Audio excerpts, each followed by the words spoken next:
Well, to me, the Olympic Mountains are, number one, a very beautiful place. It is a truly pristine area, one of the few sort of wilderness areas left in the lower 48 states. It's also a bit of a hidden gem in some respects. If you ask the average person about Olympic National Park or ask them to name a national park, Olympic is not top of their list. They're going to hit Yellowstone and Yosemite and Grand Canyon and Grand Tetons and things like that. They don't necessarily think of the Olympic National Park. But more personally to me, it's a major touchstone moment in my life. The summer after high school, had the opportunity to work for the Student Conservation Association doing backcountry trail maintenance in Olympic National Park. And I had never been to the Pacific Northwest, but I got out here, and not only did I find the beautiful park, but I also found a piece of myself, and really learned a lot about myself and some lessons that I still carry to this day.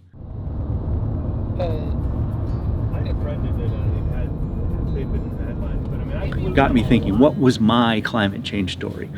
And initially I was like, I don't have one. I love the coast. I'm always at the coast, but I don't have any experience that I can point to that say, hey, this is how the coast has changed in my lifetime. But as we've had all the discussion of melting glaciers, it hit me.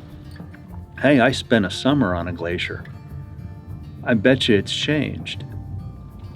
Because I'm a photographer and artist, I was taking photographs back in '82, and I have a collection of slides that I've been able to scan today and get them on the computer that documented that glacier in the summer of '82. And why not then turn around and come back here and recreate those very images from the same spot that I took them at and display them side by side.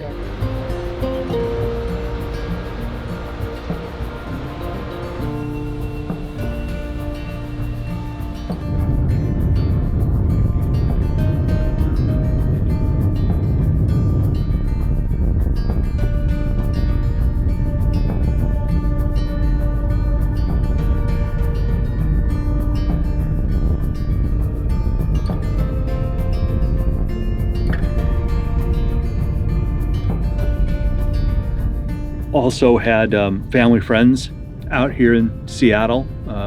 They took me in as a teenage kid and let me crash at their pace for 5 days before I went into the park.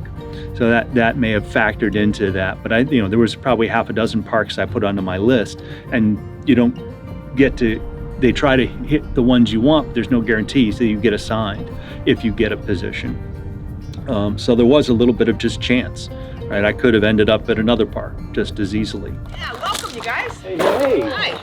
I know you. Are you a hugger? I can hug. We're going to be contaminated anyway, so we got too much time together, so Yeah.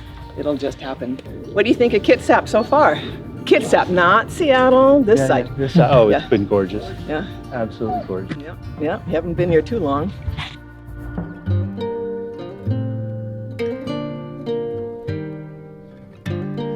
And the kitchen's set up well. You just go get some food somewhere between here and there and call it good. Yeah. Don't need much more than that.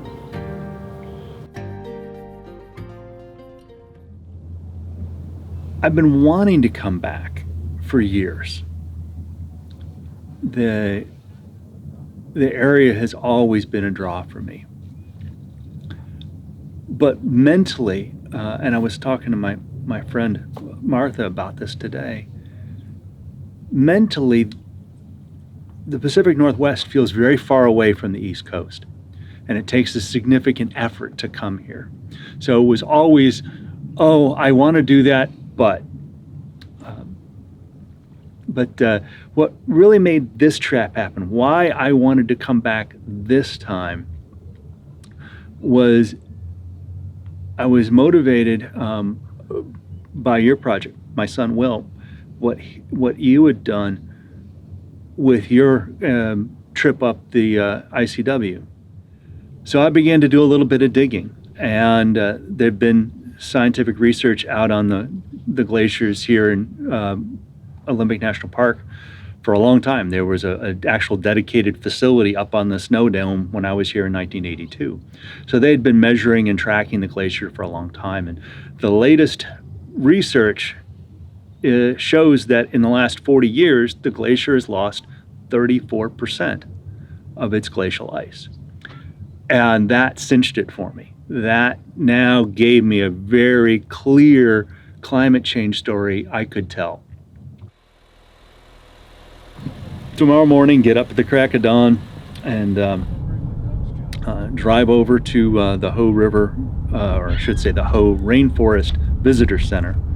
And that's where the trailhead is for the Hoh River Trail. And we will then mount up our packs and head on down the Hoh River Trail through an absolutely stunning temperate rainforest, an ecosystem that you and your sibling have never been through, and one that I look forward to re-exploring 40 years later, because I haven't been back to that specific one. I spent some time in the Cascades a few years back, but it's the first time back on the Olympic Peninsula.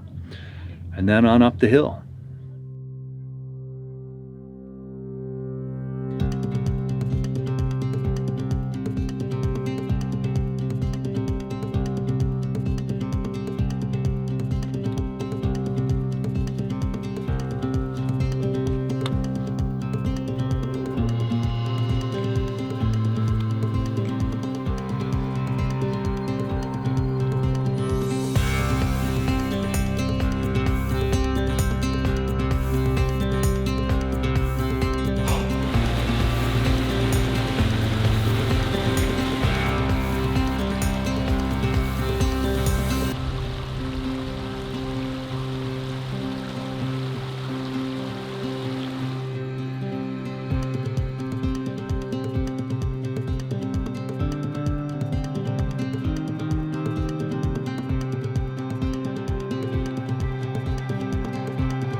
Uh, 2.6 to camp for the night.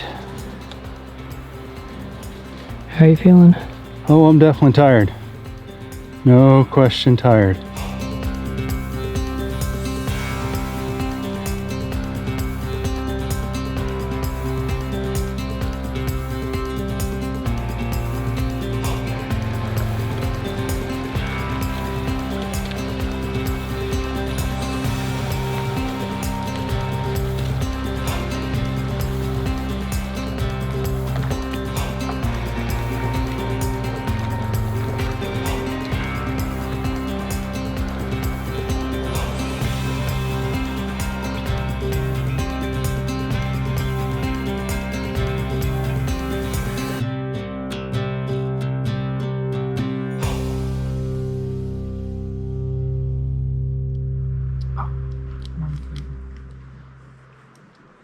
Does it need some hot sauce?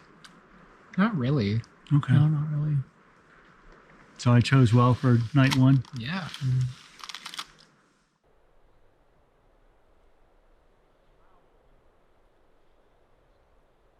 And that's really where the climb starts. You can even see it, right? So we're now, instead of paralleling all of the contour lines, we're going across the contour lines.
Wow. 40 years of tree growth looking down on Elk Lake. I could completely see almost the whole edge to edge lake back in 40 years ago, and now it's just a tiny swath right across it.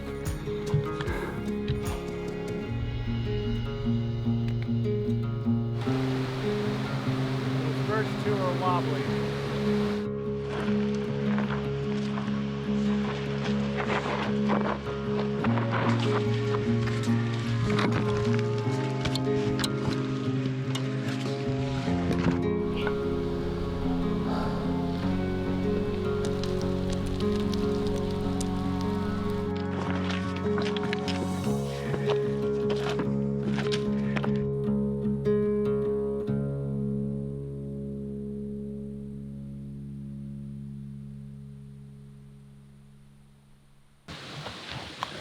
Well, welcome to the group campsite that the SCA crew of 1982 used.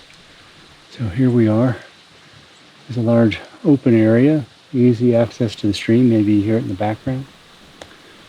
Over here to my right was where we had our food locker, a big steel box. And we may, I think, had a prep table there. And our tents were scattered around this area. And we really only slept and ate here. And I should say breakfast and dinner. We usually did some sort of a lunch on the trail. But that's this campsite. It's kind of neat. As I look around, the things that have changed, they've added log emergency shelters back that way and over that way. The river area is much more overgrown with lush vegetation than I recall.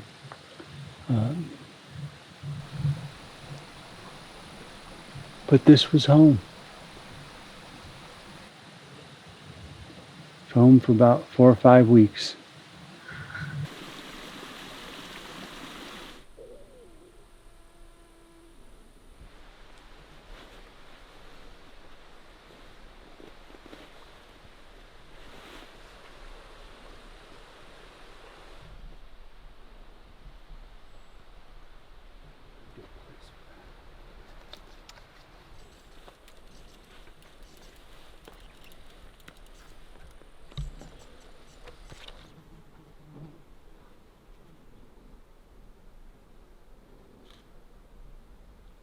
We had a nice lie-in today, getting a late start because we spent a lot of energy yesterday. Today we're up to do some basic exploring. We're currently on the trail up to the terminal moraine, the end of the glacier, the terminus as they call it. And it's a rocky climb, as you can see. But we're taking it slow and steady today. Depending on how we're doing after the terminal moraine, we may circle around up to the lateral moraine and pick up a few more pictures later this afternoon and begin the documenting process of this project. But we're all a bit tired, so taking it slow and steady. No rush today. Oh, don't know if you saw that go through the frame, but that was one of the cabbage butterflies that I remember from back in '82. They're sort of the blue-gray, small guys, and they're just, lovely. And you'll see them up along the moraine. Maybe we'll see a cluster of them later today.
water.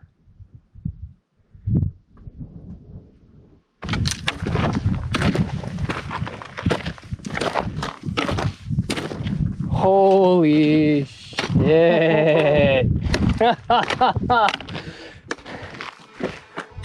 This way. God.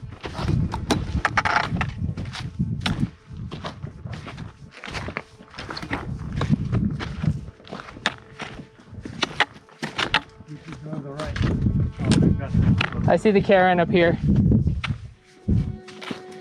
Love these little bushes up here.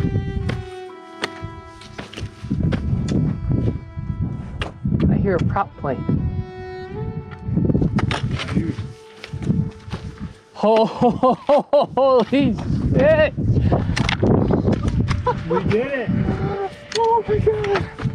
Holy shit, it's a lot lower. I mean, holy shit, it's a lot lower. My God. Oh my. Yeah, you could not see any rock, and that boulder was sticking out. The ice went right over that edge, and it came all the way up to the wall here, and then some. So I mean, just look at the sheer volume. It's gone. Oh my Lord.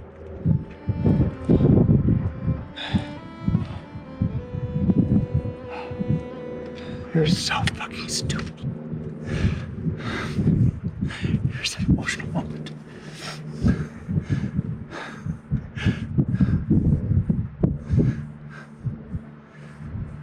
Damn it. At least it's still here. For today, it's here today. And you guys got to see it. Mm-hmm.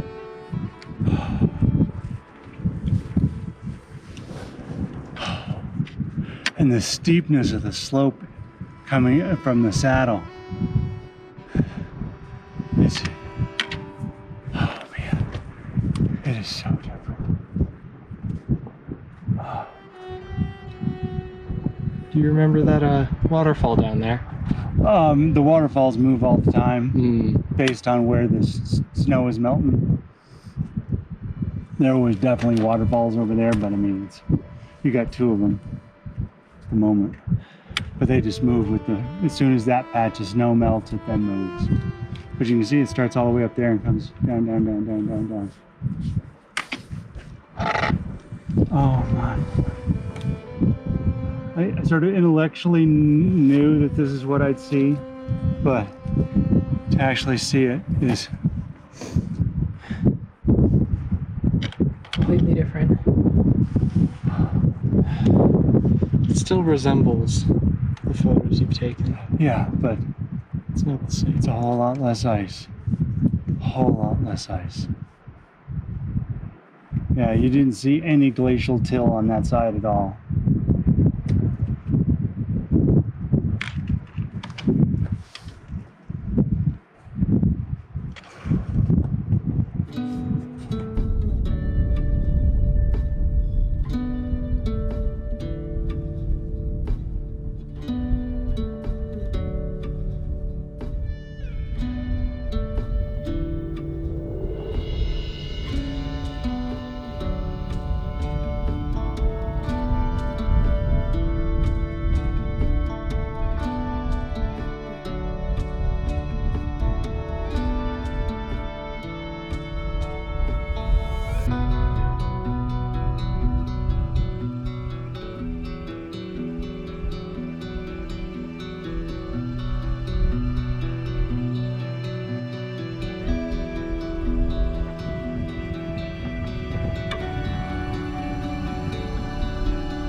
Do you see anything that looks even remotely like that down there?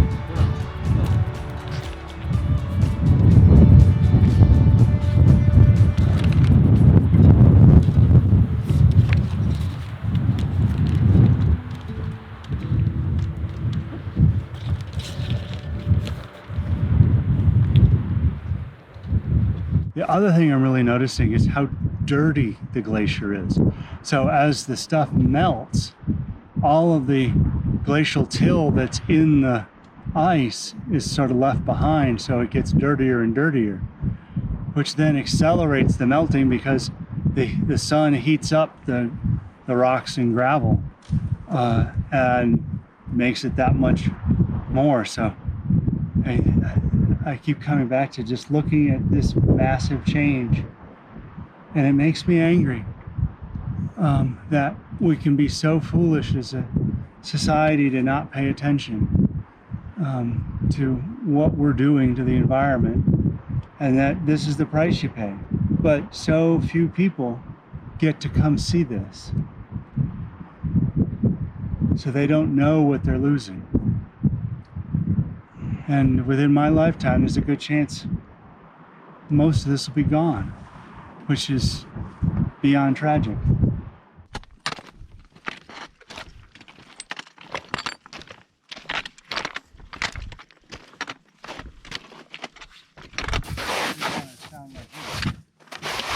Whoa!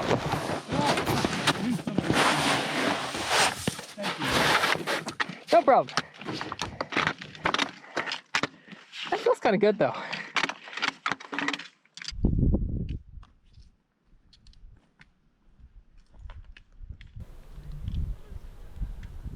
Well, today was a sobering day to see the glacier for the first time in 40 years and seeing how much is gone. As I hiked back down, I found myself sort of thinking through things of, if I'm that mad and outraged that as a society we've allowed the climate to warm such through our use of fossil fuels. So it really comes down to, you know, what am I going to do in my own life? I could either take the outrage and just be outraged about it, or I could channel it into making some personal decisions. How are we doing this morning? A little tired. Definitely, there's an accumulated fatigue building. Although we also got up at a proper hour this morning as opposed to sleeping in forever yesterday.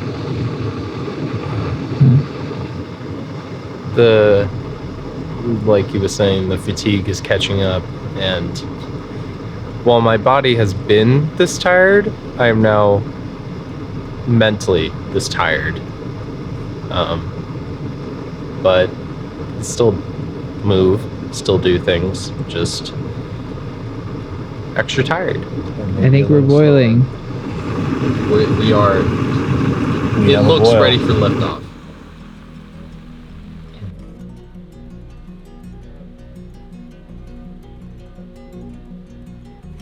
The morning after going up to the glacial moraine,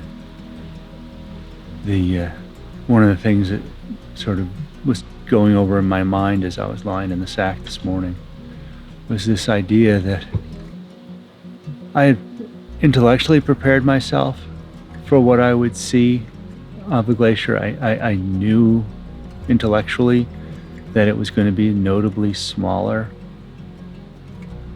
I was not prepared for the emotional side of that, and sort of the gut punch of seeing how much is gone. And it's just interesting of how our minds and brains work, that you can rationalize things, you can intellectualize things, but the emotional component, there's very hard to prepare for. I'm probably going to be processing this for quite a while.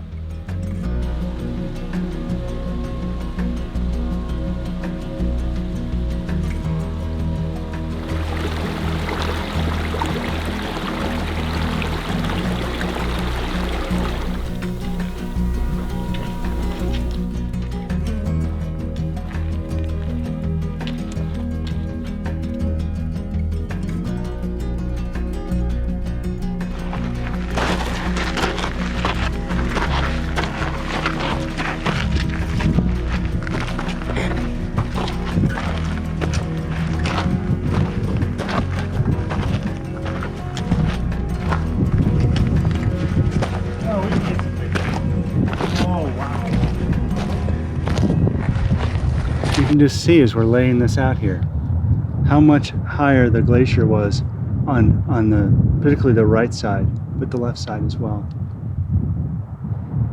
I'm thinking it's probably a little farther over that way. Damn close.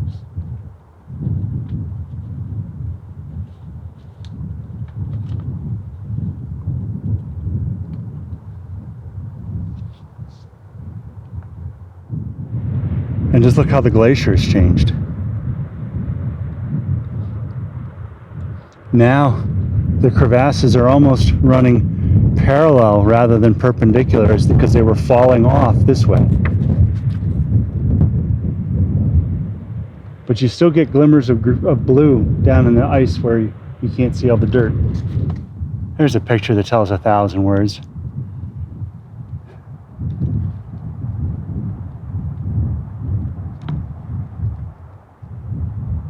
We're sitting right there.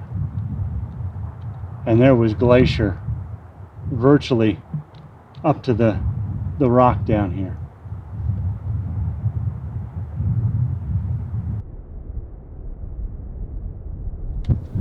Well, we have now gotten all the photos that we can get. There's some that we can't get to because there's now overgrowth of vegetation, and there's some that we're choosing not to get taken from out on the glacier for safety reasons. But I think we got enough to tell the story.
Hope is right at the center of it, right? Because if we don't have hope, we have nothing.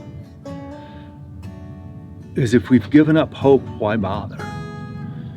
So to me, if I'm going to continue to live my life and have hope that you and your siblings are going to live good lives, we've got to do something about what we're doing to the climate. If we don't have hope that we can affect the trajectory for the future, it's pretty grim in my opinion, and I'm not willing to accept that.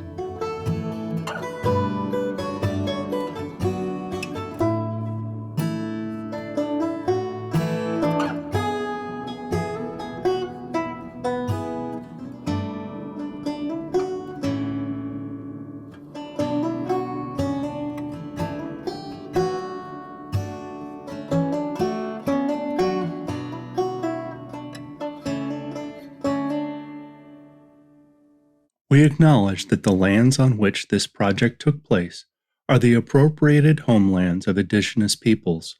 The northwest corner of the colonial state of Washington has been home to people displaced and oppressed by European colonizers.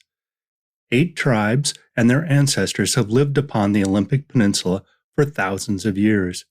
We express our deepest respect to those people past, present, and future, including the Hoh tribe, Jamestown S'Klallam tribe, Lower Ellawaklallam tribe, Whatcom Indian tribe, Quileute Indian tribe, Quinault Indian Nation, Port Gamble Squalum tribe and the Skokomish Indian tribe for their care of these lands throughout the generations, to protect their people, culture, and way of life from further harms of colonization. Leaders of these sovereign nations ceded large portions of their ancestral homelands to the United States government in a series of treaties in 1854 through 1856.